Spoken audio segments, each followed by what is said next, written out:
Bismillahirrahmanirrahim.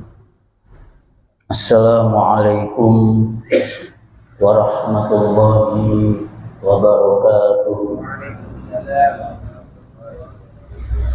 Alhamdulillahirabbil alamin wal 'aqibatu lil muttaqin wala 'udwana illa 'alal zalimin. Allahumma sholli wa sallim wa barik ala sayyidina Muhammadin wa ala alihi wa ashabihi wa man tabi'ahum bi ihsanin ila yaumiddin. Rabbi shrah li sadri wa yassir li amri wahlul 'uqdatam min lisani yafqahu qawli, amma ba'du. Bapak Ibu kaum muslimin jamaah salat maghrib Masjid Mujahidin yang semoga Allah Ta'ala rahmati dan berkahi. Kita melanjutkan kembali kajian hadis bersambung yang diambil dari kitab Arba'in An-Nawawi, di mana kita sampai pada hadis yang keempat, ya. Lanjutan dari pertemuan yang kemarin.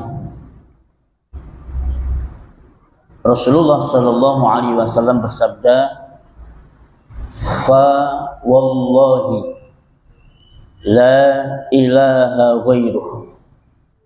Demi Allah yang tidak ada sesembahan yang berhak disembah selainnya. Jadi Kanjeng Nabi itu kalau mengatakan sesuatu di mana masalah tersebut adalah besar, itu beliau seringkali bersumpah. Dan sumpahnya beliau ini tidak pernah beliau tujukan atau dengan bersumpah kepada selain Allah. Tidak pernah. Satu kali pun tidak pernah. Maka harusnya kita juga demikian.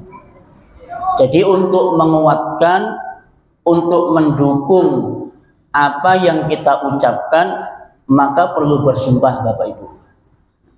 Dan sumpah itu jangan pernah sekali-kali disampaikan dengan kalimat selain Allah, atau bersumpah dengan nama Allah tapi juga kita bersumpah dengan nama makhluknya.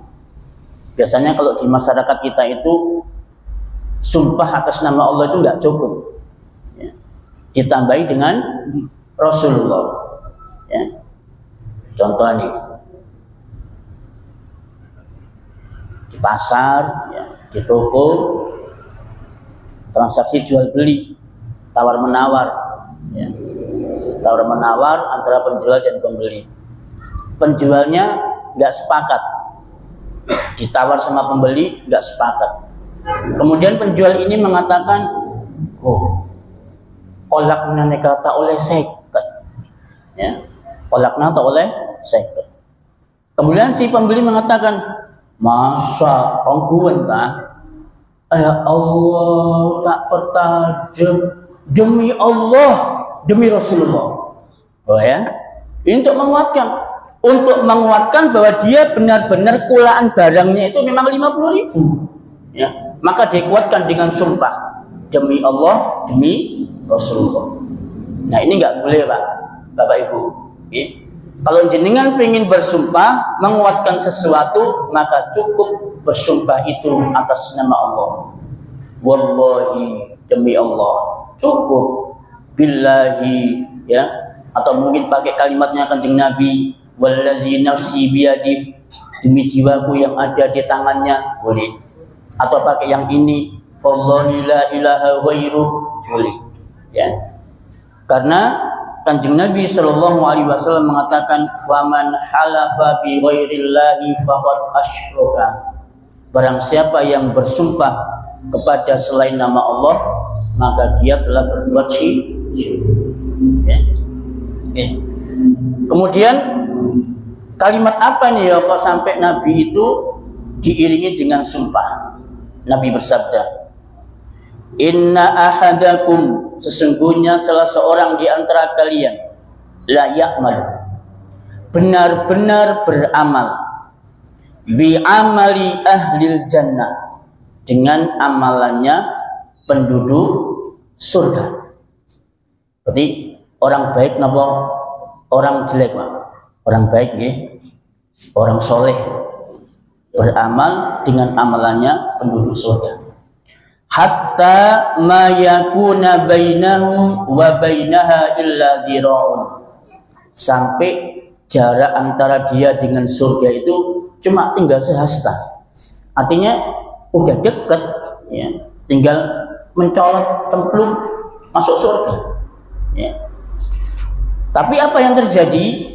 Fayasbiqu alaihil kitab, tetapi orang ini telah didahului dengan takdir, ketentuan Allah Subhanahu wa taala. Fayamalu bi amali ahlina, akhirnya dia pun beramal dengan amalannya penduduk neraka. Fayadkhulha, dia pun masuk ke dalam neraka. Bapak Ibu, manusia itu ditinjau dari amalnya itu ada 4 macam. Manusia berdasarkan amalnya itu ada 4 macam. Yang pertama, ada manusia yang awalnya itu amalnya baik, tetapi akhirnya baik juga. Normal ya kayak gini ya, normal. Jadi awalnya dia baik, dia jadi orang soleh, akhir hidupnya juga baik, soleh. Ini normal. Ya, di banyak ayat bicara begitu. Di antaranya surat Al-Infitor ayat 13. Innal abrara lafi naim. Sesungguhnya orang-orang yang berbuat baik, mereka itu di dalam kenikmatan. Ini normal. Beriman, beramal soleh, kemudian meninggal juga begitu, maka dia masuk surga. Yang kedua, ada pula manusia itu yang awalnya buruk, orang kafir, suka maksiat, menumpuk dosa, dan akhirnya pun juga buruk, su'ul khotimah. Ini juga normal, wajar ya. Dalilnya surat Al-Infitor ayat 14 lanjutannya. Wa innal fujjara lafi jahim. Sesungguhnya orang-orang yang durjana ya, para pendosa, bermaksiat, itu tempat mereka di neraka jahim. Normal, wajar ya. Nah, yang ketiga nih. Yang ketiga ini awalnya baik.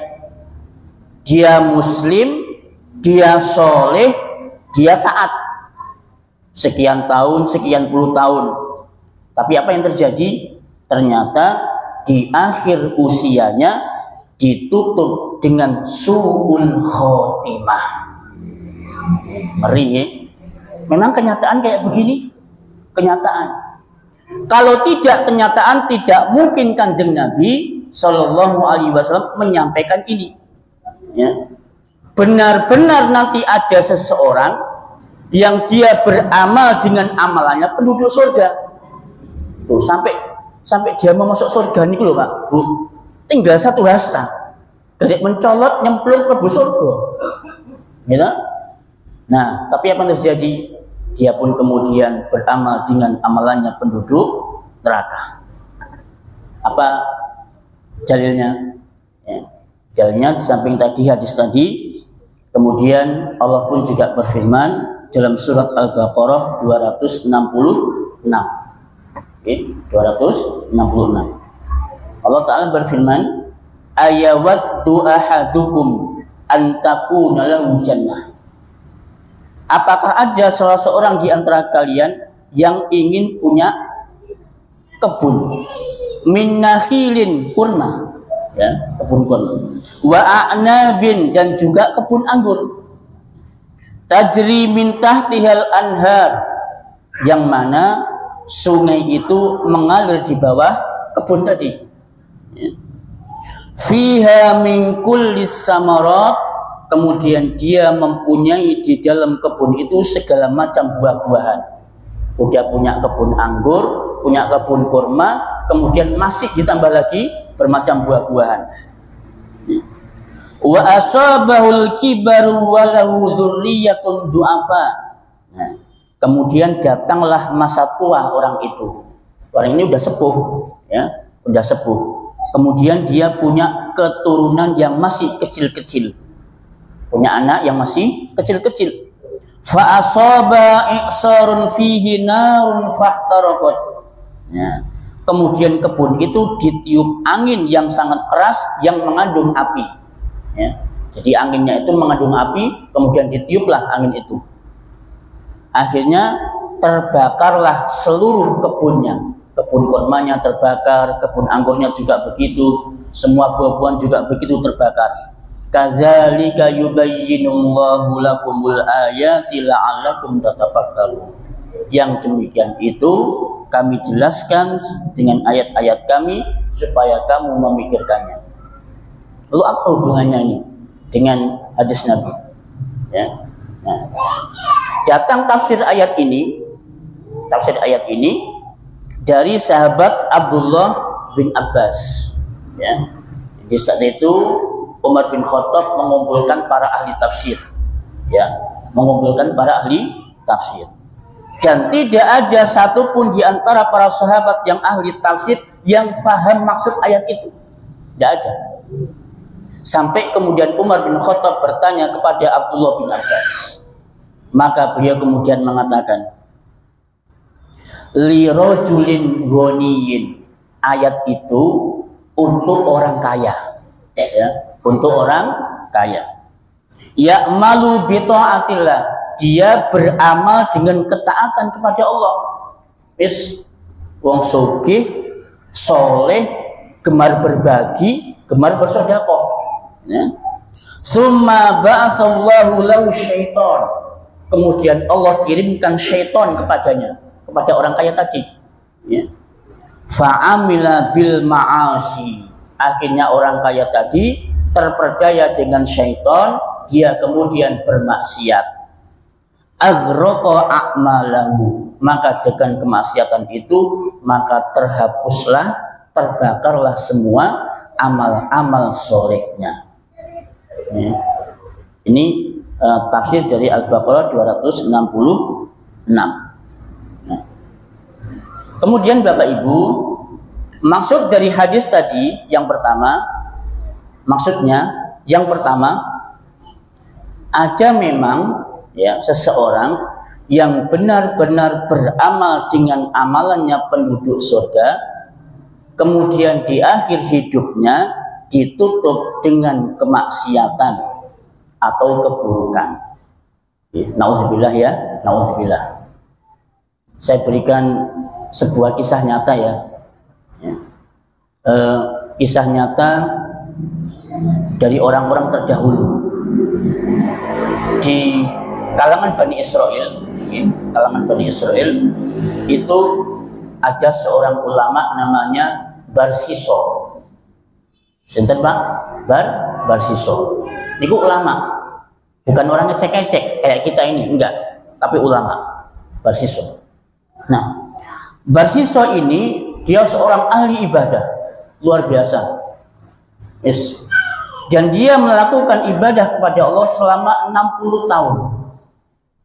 60 tahun. Memang orang dulu itu kan usianya panjang-panjang gitu. Jadi bayangkan ibadah selama 60 tahun. Ya mungkin mulai dari dia balik, ya, 60 tahun. Mungkin usianya bisa di atas 100, ya. Nah, hingga suatu ketika ada 4 orang dari Bani Israel, yang 3 laki-laki, yang 1 perempuan. Ini bersaudara semua Bapak Ibu. Nah, 3 orang laki-laki ini bermaksud untuk pergi berperang di saat itu. Tapi mereka bingung, adiknya ini mau dititipkan ke siapa? Mungkin nggak punya saudara ya, nggak punya paman, nggak punya sepupu, mungkin ya. Bingung mau titip ke siapa. Akhirnya 3 orang ini sepakat, ya wes kalau begitu kita titipkan kepada orang yang terpercaya. Sopo? Ulama. Nah, itu ulama ojo bahaya. Apa bahaya? Oh, dia apa-apa. Oh ya wes, percaya Pak. Sehingga dititipkanlah adik perempuannya ini kepada seorang ulama yang bernama Barsiso. Nah, awalnya nggak terjadi apa-apa Pak. Katanya Barsiso, ya wis sampean deleh ning gone rumah sebelah. Taruh aja di rumah sebelah. Nanti biar saya di sini, biar saya yang jaga. Oke, siap, percaya. Ya. Maka berangkatlah 3 orang bersaudara ini berperang. Awalnya aman. Jadi kalau mau makan minum gitu, Barsiso ini nyiapkan makanan, ditaruh di depan pintunya. Nanti perempuan tadi ngambil sendiri Pak. Ngambil makanan sendiri, ngambil minuman sendiri. Terus begitu. Sampai akhirnya setan pun datang. Barsiso, masa kamu menyiapkan makanan kok kamu taruh di depan tempat ibadahmu? Kasihan tuh ceweknya. Ya, jauh dia dari kamarnya ke tempatmu. Nanti kalau dia kelihatan sama orang, ditebek, ya apa? Tanggung jawab sampean. Iya ya. Iya, tanggung jawab sampean. Nanti kalau saudaranya datang gimana? Nah, akhirnya dia pun termakan oleh godaan setan. Maka ketika dia menyiapkan makanan, ditaruh di depan pintu rumah perempuan tadi. Taruh di depan Pak. Ya. Ya, mulailah dia kemudian perempuan yang ngambil makanan, terus begitu. Akhirnya setan kemudian datang yang kedua. Barsiso, saat kene makanan ini ditaruh di depan pintunya. Dia sih ganti pakaian, sih buka pintu, ngambil makanan. Nanti kalau kelihatan orang lagi gimana? Iya ya. Ya terus gimana? Nah, coba makanan itu kamu masukkan ke dalam rumah, biar dia enak, nggak usah pakai baju lagi, nggak usah kan? Ya wis, masuk akal lah. Nah, sampai akhirnya makanan itu pun kemudian disiapkan dan dihidangkan di dalam rumah. Pintunya dibuka, kemudian makanannya ditaruh di dalam rumah. Aman Pak, nggak terjadi apa-apa. Sampai akhirnya datang yang keempat kalinya, katanya setan, Barsiso, nek awakmu ki kok cuma nyiapno panganan tok, kok yo cek nanggunge. Nah terus maksudnya ya apa? Ya cobalah sesekali ku diajak ngomong, ya.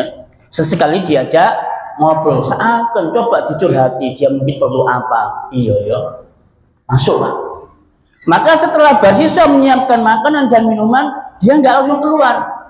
Duduk dulu, diajak ngobrol, jenengmu sapa, aslinya teko endi, ya apa ceritane kok sampai nisok dititip ning aku. Begitu Pak seterusnya. Ya. Nah, sampai akhirnya ya terjadilah apa yang terjadi. Maka Barsiso kemudian menzinai perempuan tadi sampai hamil. Aman kira-kira Pak? Nggak aman. Kupuh dia, takut. Ya, palang. Ya. Sampai ngandung dia, remah. Gua ngandung aku, takut dia. Ini sampai ketahuan saudara nanti bagaimana nih? Payah. Gitu Pak. Maka setan kemudian datang, jok khawatir, jok takut, ya, gampang. Gimana caranya? Tunggu sampai dia hamil, ya. Setelah dia hamil, ya, maka kemudian bunuhlah perempuan tadi. Betul Pak, ditunggu sampai hamil, ya kan? Ditunggu sampai melahirkan, selesai melahirkan. Begitu dia melahirkan, maka kemudian perempuan tadi dibunuh. Anaknya enggak. Katanya Barsiso, aduh, nanti kalau anak ini juga tahu gimana, dia akan cerita. Enggak usah diwes, pateni pisan, ben ono jejak. Oke, sepakat.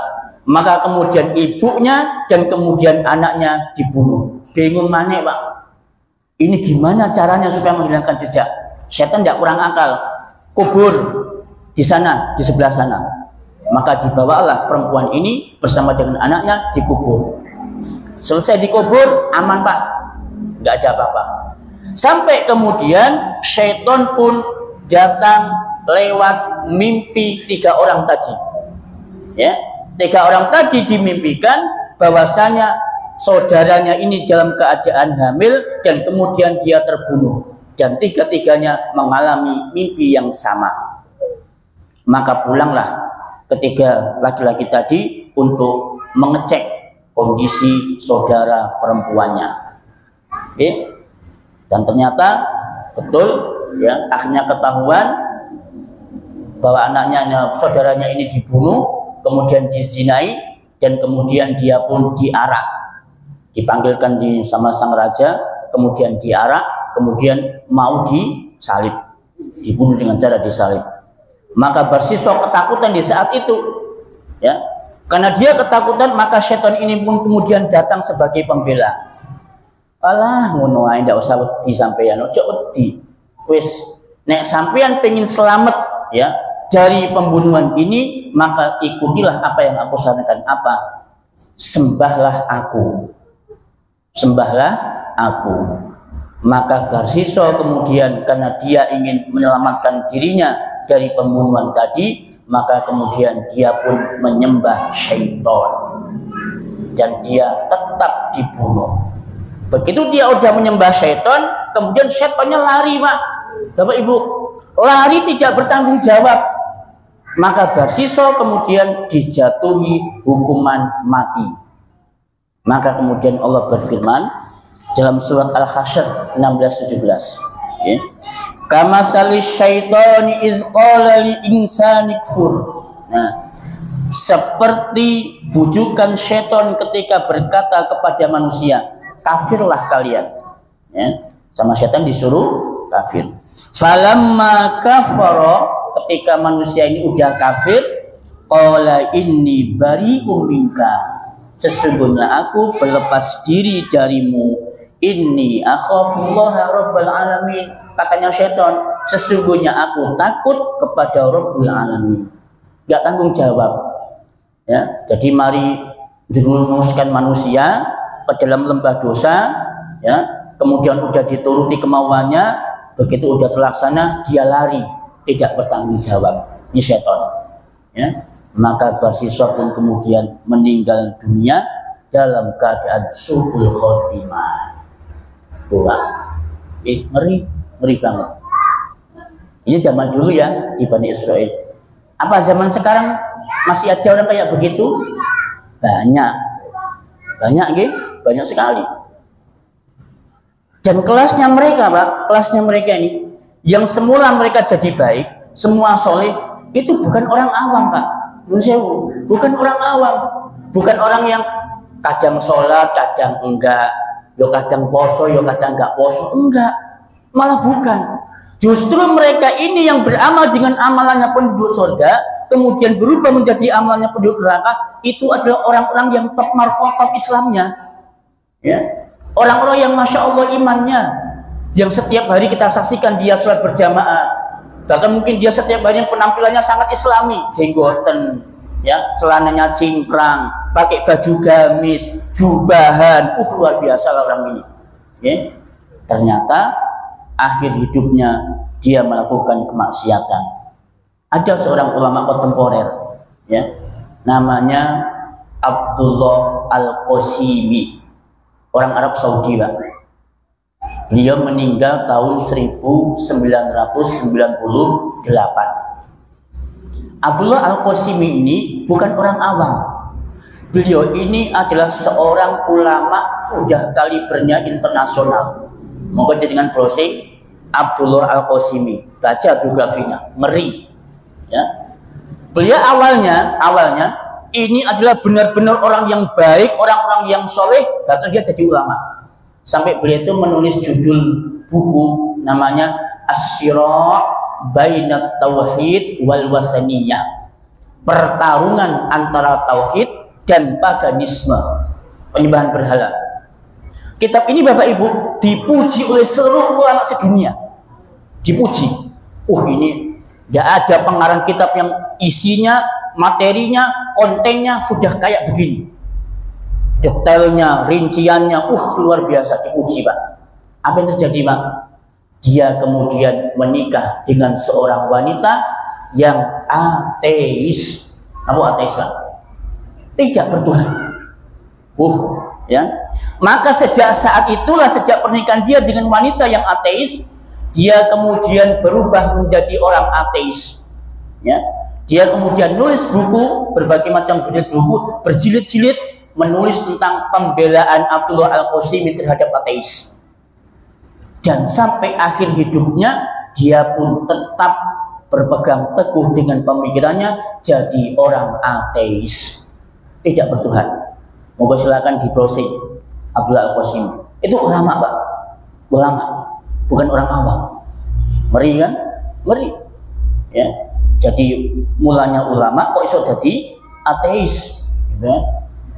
Nah, beberapa bulan yang lalu di FB kami ini dapat postingan ya, screenshot begitu ya, screenshot percakapan antara beberapa orang gitu ya, beberapa teman. Di situ diceritakan bahwa ada seorang ikhwan yang dulunya itu dikenal sangat rajin ikut kajian sunnah. Bahkan dia jadi panitia kajian sunnah. Ada kajian sunnah dia jadi panitia, sering hadir. Bahkan di depan ngajinya, di depan gue catatan, nyatet. Apa yang terjadi Pak? Dia kemudian tidak lama ya, nggak ada kabar. Lakala wala salam, nggak ada kabar Pak. Moro-moro terdengar kabar dia sudah berubah menjadi Nasrani. Gak kebayang toh Pak? Itu bukan orang awam, berubah jadi Nasrani. Ngomong-ngomong, kenapa bisa jadi Nasrani? Ternyata dia menikah dengan wanita Nasrani. Pak, jadi ngeri ya.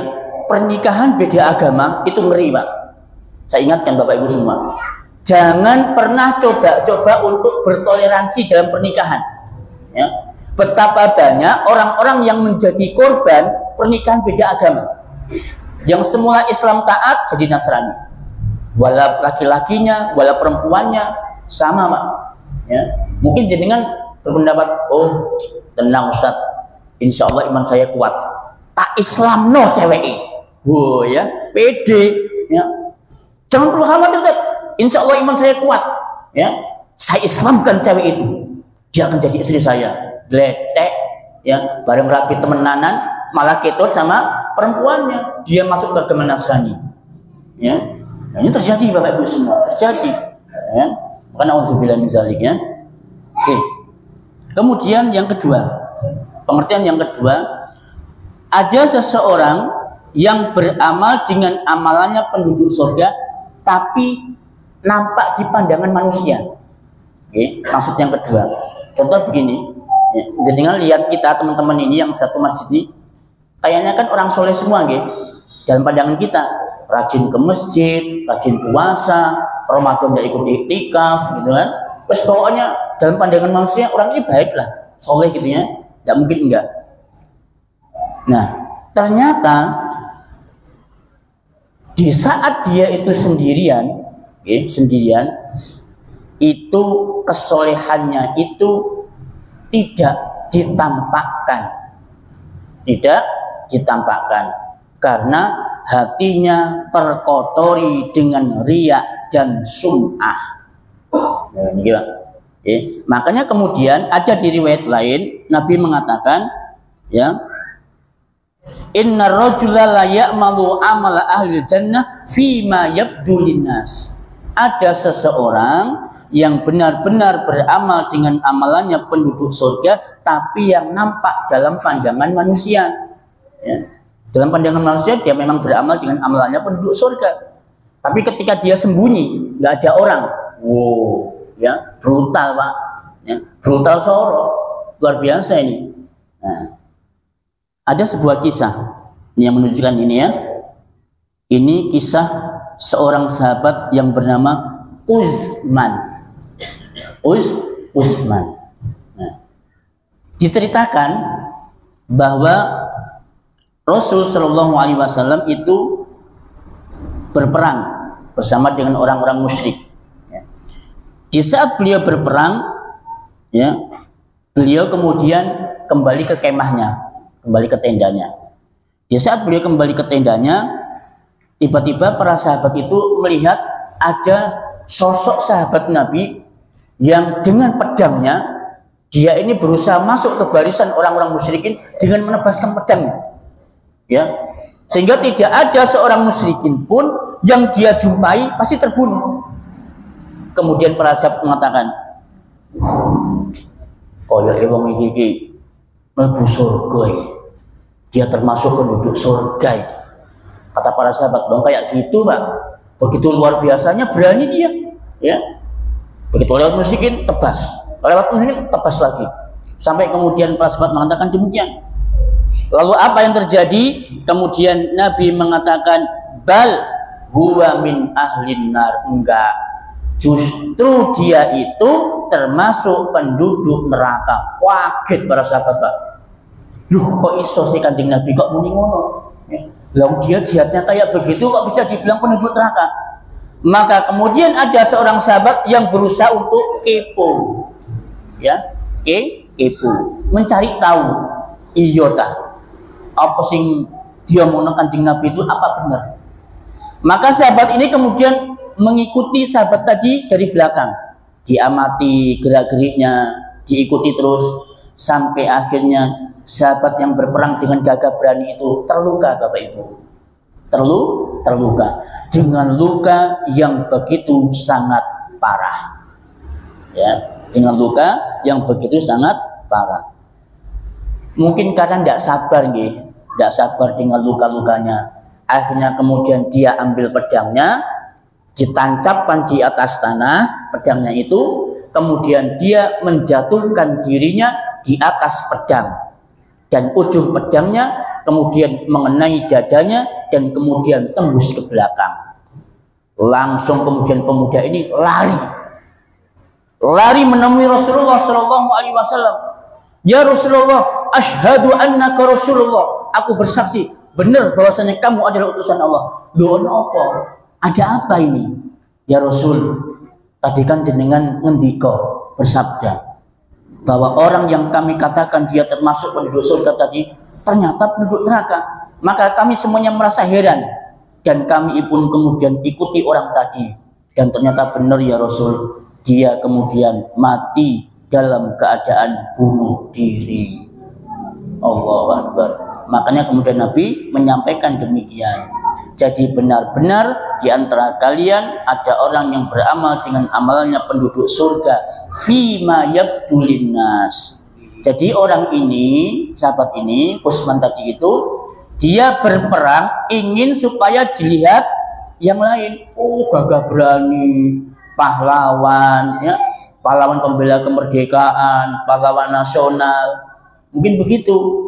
Dan ternyata udah dapat dia sebutan itu, ya.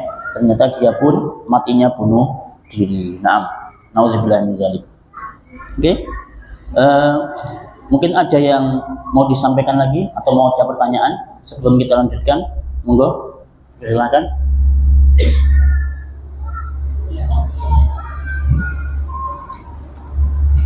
Kalau nggak ada, lanjutnya. Kemudian maksud yang ketiga, bahwa ada seseorang yang benar-benar beramal dengan amalannya penduduk surga, tapi kemudian dia berubah menjadi murtad atau kafir. Ya, kalau tadi su'ul khotimah dengan perbuatan maksiat, yang kedua dia karena dia beramalnya karena riya dan sum'ah, yang ketiga adalah dia beramal kemudian menjadi murtad atau kafir. Tadi sudah kita sebutkan ya contohnya, kisahnya.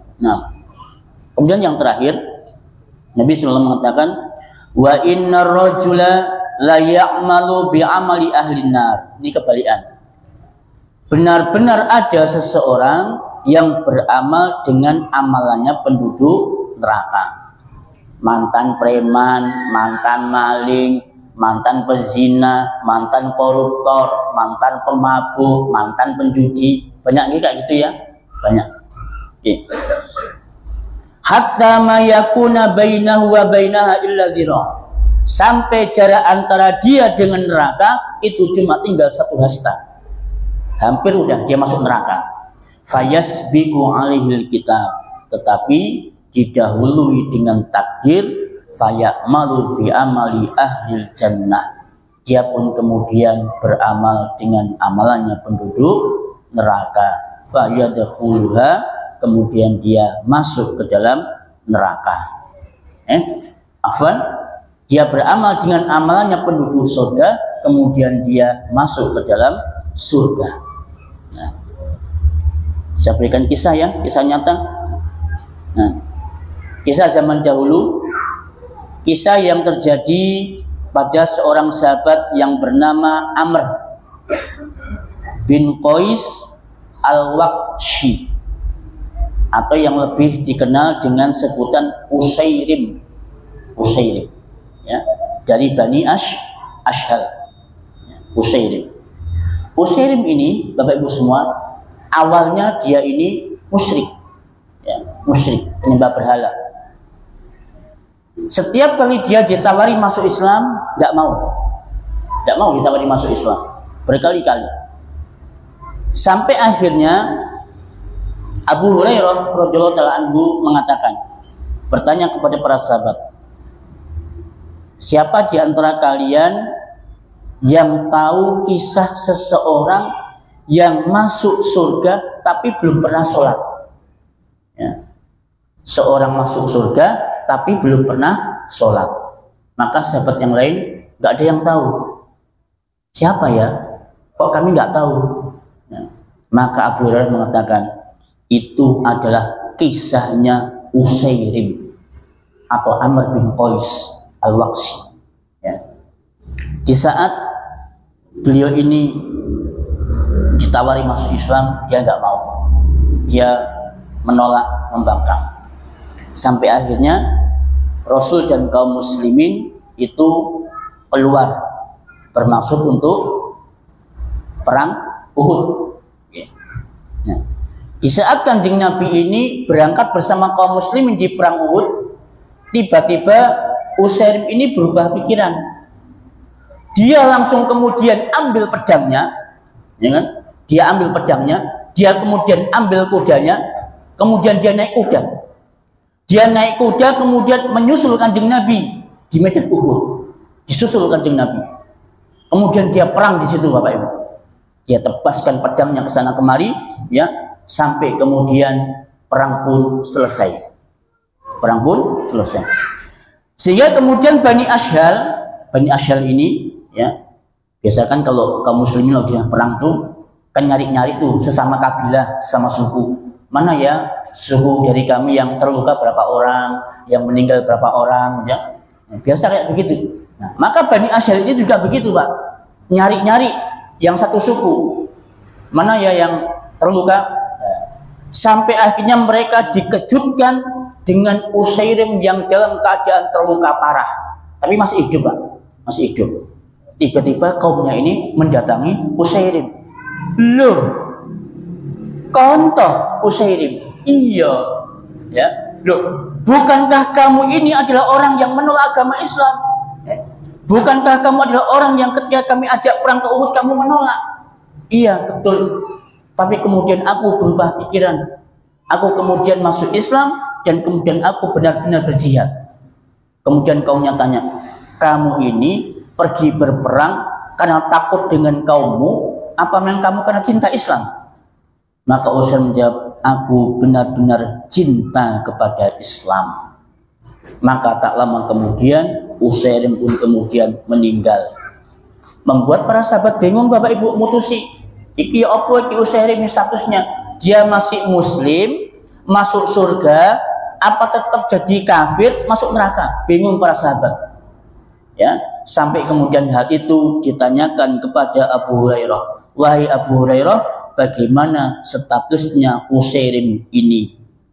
Maka berangkatlah Abu Hurairah menceritakan kepada Kanjeng Nabi, kemudian Kanjeng Nabi mengatakan innahu lamin ahlil jannah. Sesungguhnya Usairim ini termasuk penduduk surga. Padahal belum pernah sholat, Pak. Belum pernah sholat, moro-moro masuk surga. Bapak Ibu semua, ini kisah yang terjadi di zaman dulu. Apakah di zaman sekarang masih ada orang-orang yang seperti itu? Banyak ya, banyak sekali. Yang dia mulanya Nasrani, ya, Hindu, Buddha, masuk Islam. Ya, kita kenal dulu namanya Gitorolis, ya, seorang rocker tuh, ya, yang sepak terjang sudah kita ketahui bersama. Kemudian beliau hijrah, ya, masuk menjadi Muslim yang taat, ya. Kemudian usianya ditutup dengan ketaatan. Semoga itu menjadi husnul khotimah. Kemudian ada lagi siapa? Hari Mukti, ya, itu juga penyanyi rock di zamannya. Berubah kan, dia hijrah, kemudian menjadi Muslim yang taat. Johnny Indo, ya, kenal Johnny Indo kan? Ya, seorang perampok ya di zamannya, luar biasa, itu perampok emas di Jakarta. Ya, kemudian di akhir hidupnya dia masuk Islam, kemudian berubah jadi pendakwah. Beliau kemudian meninggal dalam keadaan husnul khotimah. Johnny Indo. Ini beberapa contoh Bapak Ibu, contoh yang ada di Nusantara. Saya tidak akan memberikan contoh yang di negeri Arab, biar tidak nanti ke Arab-Araban, ya. Tak kasih contoh di Nusantara aja. Berapa banyak orang-orang yang dulu kita kenal, mereka adalah orang kafir, mereka adalah ahli maksiat, mereka adalah pendosa, kemudian akhir hidupnya dia hijrah, dia bertobat menjadi Muslim yang taat. Uki Kausar, ya, tahu Uki Kausar ya, seorang Peter Pan ya, kelompok band Peter Pan, luar biasa kan? Dari seorang mantan pemusik, ya, bandnya Peter Pan, Allah kasih dia hidayah, dia kemudian menjadi Muslim yang taat dan senantiasa menjaga sunnah.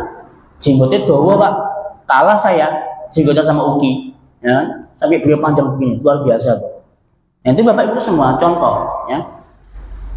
Sehingga dari hadis ini, ya, yang bisa kita ambil kesimpulan bahwa yang pertama, jangan pernah merasa puas dengan kesolehan kita. Apalagi panjenengan kita semua ini udah merasa lebih baik. Aku lebih baik kok dari si fulan. Aku lebih, ya. Apalagi kemudian kita merasa paling benar. Wes Islamnya paling benar, paling nyunah. Sing lainnya ku salah kuwabeh, gitu kan? Aku tok sing bener, aku tok sing paling nyunah. Bahaya Pak ini Pak, ya. Perasaan-perasaan yang seperti ini membahayakan iman, membahayakan amal. Kenapa? Dia udah merasa lebih baik, merasa paling benar. Itu yang akan mengantarkan dia kepada su'ul khotimah. Oh, bisa dibalik nanti sama Allah Ta'ala. Yang dia ketika kamu dulu menghina dia mantan pendosa, dia pemabuk, peminum, dengan udah hijrah, dibalik sama Allah, ya. Dia udah hijrah, kita yang kemudian ditutup dengan su'ul khotimah. Yang kedua, jangan pernah berhenti untuk minta hidayah. Saya ulangi, jangan pernah berhenti untuk minta hidayah. Loh Ustaz, ngapain harus minta hidayah? Anak kan udah Islam, ya kan? Islam kan udah taat Ustaz, udah hijrah nih, kajian sunnah, ngapain harus minta hidayah? Loh, ya, Kanjeng Nabi itu Pak, Kanjeng Nabi, ya, orang yang dijamin masuk surga, diampuni dosanya yang telah lalu, tidak pernah berhenti minta hidayah. Doa ini, Allahumma ya muqallibal qulub sabbit qalbi ala dinik. Niku doanya Kanjeng Nabi Bapak Ibu. Nabi nggak pernah berhenti doa gini, ya, ya Allah yang membolak-balikkan hati, tetapkan hatiku di atas agamamu. Itu penting Pak, ya, minta supaya hati kita ini diberikan ketetapan di atas iman dan Islam. Itu penting, okay. Kemudian atau bisa juga Bapak Ibu doa Allahumma la tuzigh qulubana ba'da idh hadaitana wa hab lana min ladunka rahmah innaka antal wahhab. Niku terus Bapak Ibu kontinu. Niki donga njaluk hidayah. Ya. Atau mungkin ditambahi boleh Allahumma inni as'alukal huda wat tuqa wal afafa wal ghina. Niku donga nyuwun hidayah. Ya Allah, semua aku minta kepadamu hidayah. Wat tuqa, ketakwaan, wal ghina, rasa kecukupan, ya. Wal afaf, menjaga kehormatan. Niku penting donga niki, Pak. Ya. Doa minta hidayah. Meskipun jenengan sudah Islam, ya, udah hijrah, maka hidayah itu tetap harus diminta. Kemudian yang ketiga, untuk memelihara iman, ya, untuk memelihara iman agar kita tetap istiqomah di atas jalan Islam, jangan pernah berhenti mengikuti pengajian, ya. Jangan pernah berhenti mengikuti pengajian. Selama pengajian itu adalah diisi oleh orang-orang yang benar, lurus akidahnya, lurus tauhidnya, berjalan di atas sunnah, ikuti. Ya, mau pakai yang offline maupun yang online, ikuti, Pak. Simak, dengarkan. Karena pengajian itu adalah siraman dan pupuk iman. Ya. Nek jenengan seringkali ghaib, hari ini izin nggak hadir, ya iman masih ada. Nanti besoknya lagi izin lagi nggak hadir. Terus begitu sampai 1 bulan, 2 bulan, 3 bulan tidak pernah datang di pengajian, nggak pernah nyimak pengajian online. Yakin, ya. Walladzi nafsi biyadih, demi zat yang jiwaku ada di tangannya, kita pun akan menjadi orang yang futur. Apa futur, Pak? Hilang istiqomah kita. Ya, udah mulai ini nggak mulai sholat berjamaah, masjid ditinggalin, ya. Kemudian yang semula jenggoten dicukur jenggotnya, seret, ya. Setelah dicukur jenggotnya, yang semula seneng cingkrang, kemudian dipanjangkan, kemudian celananya, kemudian setelah itu akhirnya badannya kemudian bertato. Setelah bertato, dia kemudian bergaul dengan orang-orang yang jahat, para pendosa. Akhirnya hidupnya pun ditutup dengan 10 khotimah. Itu pasti, Pak. Ya, pasti. Nah, jadi jangan pernah untuk tidak hadir di pengajian kecuali ada uzur. Yang keempat, ya, jangan pernah sekali-kali berteman dengan teman yang buruk kecuali jenengan untuk mewarnai, ya. Jangan pernah sekali-kali berteman dengan teman yang buruk kecuali jenengan bisa mewarnai. Memang pengaruh ya teman yang buruk bagi iman, pengaruh Bapak Ibu, sangat berpengaruh, luar biasa. Apalagi jenengan ini modele uangnya gak isoan, tahu gak isoan ya. Jadi ada apa sedikit gitu kayak nggak tega, nggak enak, sungkan, malu, ya. Nggak enakan ini orangnya, ya. Apalagi jenengan nggak ada pengaruh sedikit pun sama teman tadi itu, ya. Wes salah juga, tak dipesek, tak ada pengaruh, pas kancaan dia dengan juga, Pak. Berteman dengan orang-orang buruk, ketut apa enggak? Ketut. Apalagi teman yang buruk ini dengan kemampuan dia berretorika, dengan harta yang dia miliki, ya pesek, ya kakanan, ayo norok kok lah, gimana? Ayo norok lah, ya. Ditraktir dia di situ, dikenyangkan dia di situ, udah dikenalkan dengan minuman keras, dikenalkan dengan dadu, dikenalkan dengan judi. Akhirnya kemudian dia terbawa, Bapak Ibu, ikut, ya kan? Di narapa, yang penting pokoknya engkau kenyang, tuh Pak. Yang penting saya kenyang, yang penting saya aman, yang penting saya nyaman. Di bacaan deki lah, dosa bacaan. Itu orang begitu, Pak. Ini bahayanya orang kayak begitu, okay? Dia berteman dengan orang-orang yang buruk akan membawa pengaruh bagi agamanya. Nah, wallahu ta'ala a'lam bishawab. ya. Mungkin sebelum kita akhiri ada pertanyaan dulu atau mau disampaikan, monggo. Oh, nggih, monggo. Assalamualaikum warahmatullahi wabarakatuh. Tadi mengenai sumpah, kita kan tidak boleh bersumpah dengan makhluk Allah. Kalau misalkan kita meniru sumpahnya Allah, seperti misalkan berduha atau wal-asr, jadi meniru bagaimana Allah itu bersumpah, apakah itu boleh? Terus yang kedua, ada ayat ini, wala tuzakku anfusakum. Nah, ini potongannya saya tidak hafal karena ini wala tuzakku anfusakum.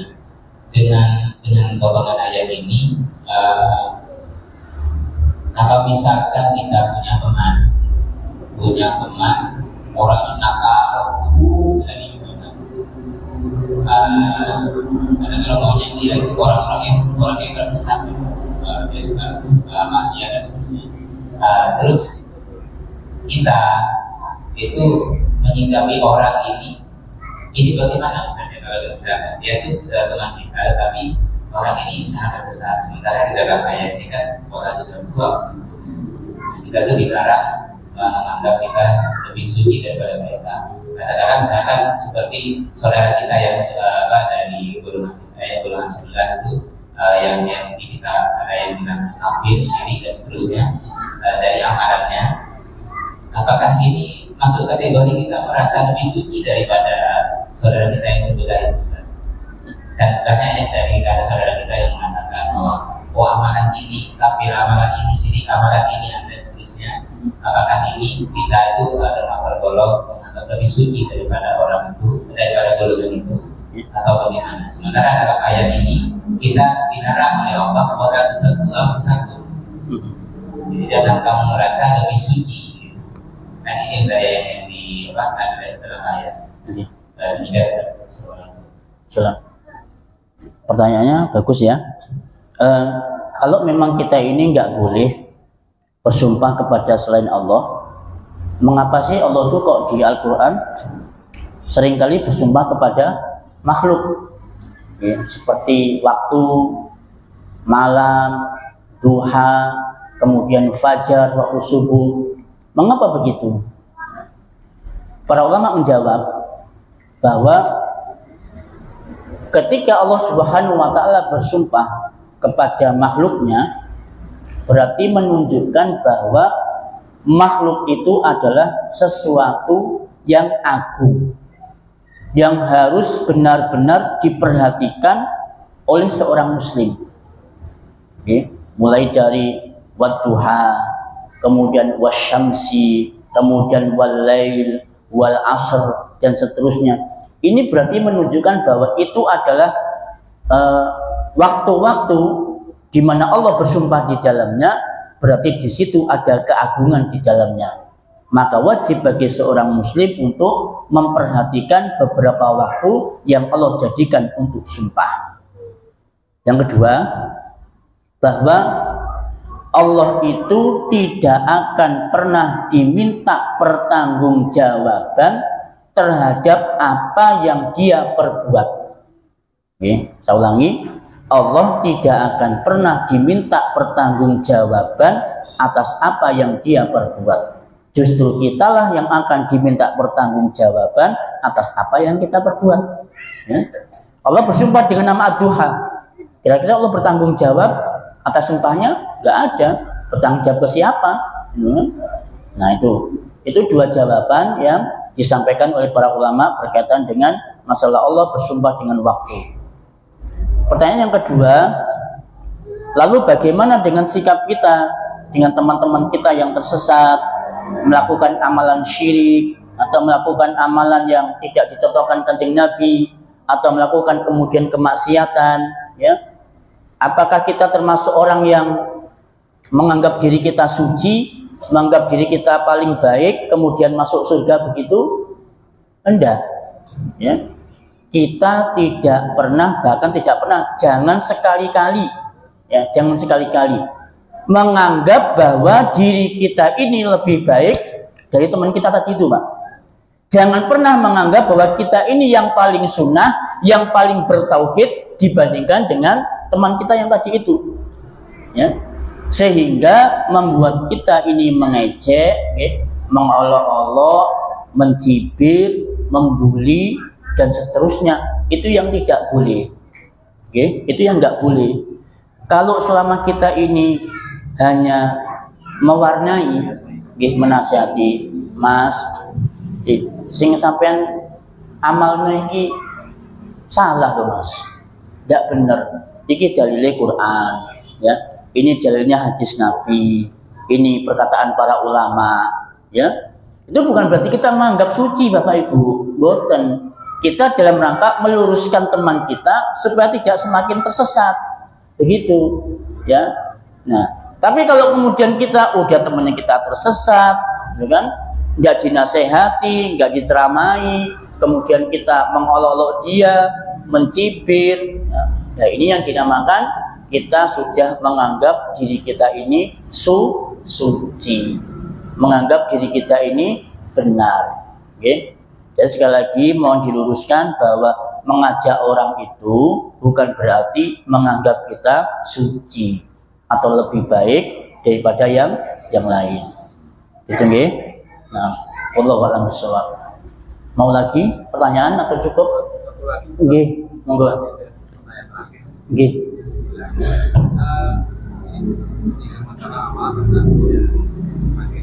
Nggih.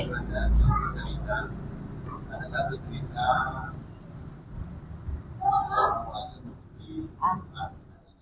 beli apa? Memberi minuman kepada anjing, seekor anjing itu hadisnya sahih. Memberi minuman ke seekor anjing, ya. Masuk surga, ya. Saya mau tanyakan hadis itu sahih. Masya Allah. Ya. Ini pertanyaan berkaitan dengan sebuah cerita atau hadis Nabi yang mana di situ ada seorang pelacur. Ya, disebutkan di redaksi hadis itu pelacur. Tahu pelacur, Pak? Kira-kira orang baik atau orang Pak? Buruk, Pak? Orang buruk, ya. Insya Allah begitu di masyarakatnya nggak ada yang berbeda, ya. Nah, kemudian tiba-tiba ketika dia merasa kehausan, ya, dia kemudian minum air yang ada di sumur. Ketika dia minum air di sumur, ketika dia naik ke atas, dia perhatikan ada seekor anjing yang menjilat-jilat tanah karena dia kehausan. Maka kemudian wanita tadi melepas sepatunya, alas kakinya, dia turun lagi ke sumur, dia ambil air, kemudian dia berikan minum seekor anjing.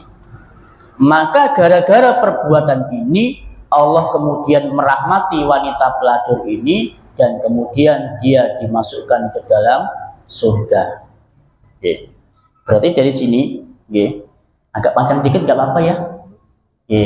Berarti dari sini dapat kita ambil kesimpulan bahwa jangan pernah kita ini meremehkan kebaikan atau amal soleh sedikit pun.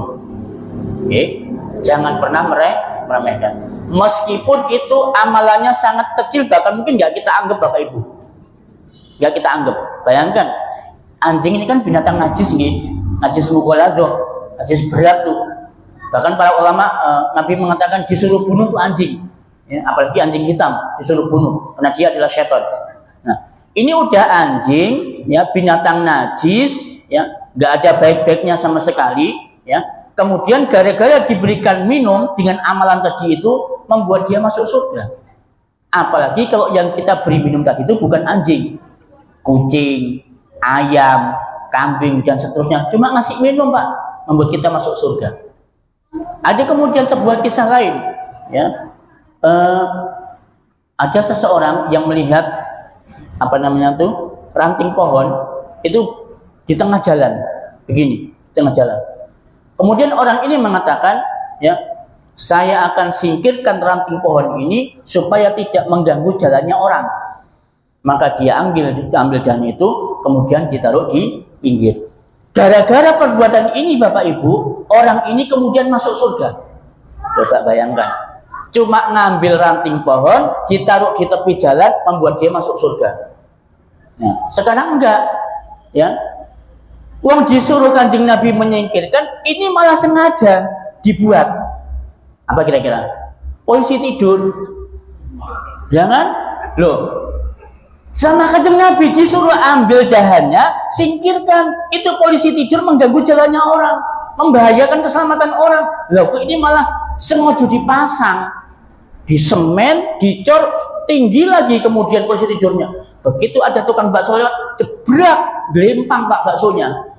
Tuh coba, ada orang wanita hamil, emergensi Pak, sudah bukaan 3, ngeden, mau lahirkan, ketemu polisi tidur, cedek, ada ya logur Pak, hah? Brojol, bisa jadi keguguran gara-gara melompati polisi tidur. Gak bahaya kan kayak gitu? Coba. Kemudian ada orang emergensi, ditelepon sama saudaranya, ayo cepetan ini bapak us katanya nazar ini sakratul maut dan cepetan.